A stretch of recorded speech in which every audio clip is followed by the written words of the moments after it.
Hi everyone, welcome to Global Shorthand Academy.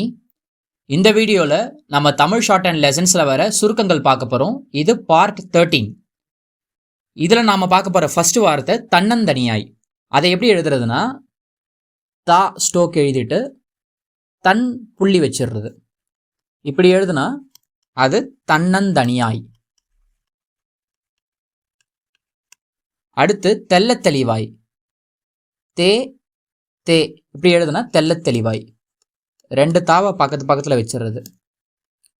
Full Stokes தெள்ளத் தெளிவாயெல்லாம் யோசிச்சிங்கன்னா ரொம்ப பெருசாக போகும். அதனால தான் சுருக்கி எழுதுறதுக்கு இப்படி எழுதுறாங்க. 100க்கு 100 2 நா கீழே கீழே எழுதுறது. 100க்கு 100. அடுத்து வருடந்தோறும். இது எப்படி எழுதுறதுன்னா பா எழுதிட்டு தா கொக்கி ரா மாசுழி. வருடந்தோறும். வருடாந்திரம். இதுக்கு வா நா கொக்கி ரா மாசுழி. வருடாந்திரம்.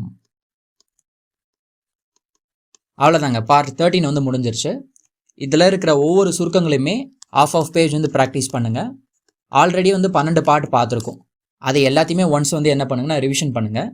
ப்ராக்டிஸ் பண்ணுறதுக்கு பயிற்சி 70 கொடுத்துருக்குறாங்க. பேராகிராஃப் மினிமம் ஒரு 5 டைம்ஸ் எழுதி பாருங்கள். எழுதுறதோடு இல்லாமல் அதை கண்டிப்பாக என்ன பண்ணி பார்க்கணும், ரீட் பண்ணி பார்க்கணும். சரிங்களா? இந்த சாப்டர் முடிச்சதுக்கப்புறமா நீங்கள் ஸ்பீட் ஸ்டார்ட் பண்ணிடலாம் ப்ராக்டிஸ் பண்ணுறதுக்கு. ஓகே, இருந்தாலும் 23வது சாப்டர்லேருந்து 28வது சாப்டர் வரைக்கும் ஸ்பீட் ப்ராக்டிஸ் பண்ணுறப்ப சைடில் ப்ராக்டிஸ் பண்ணிடுங்க. சரிங்களா?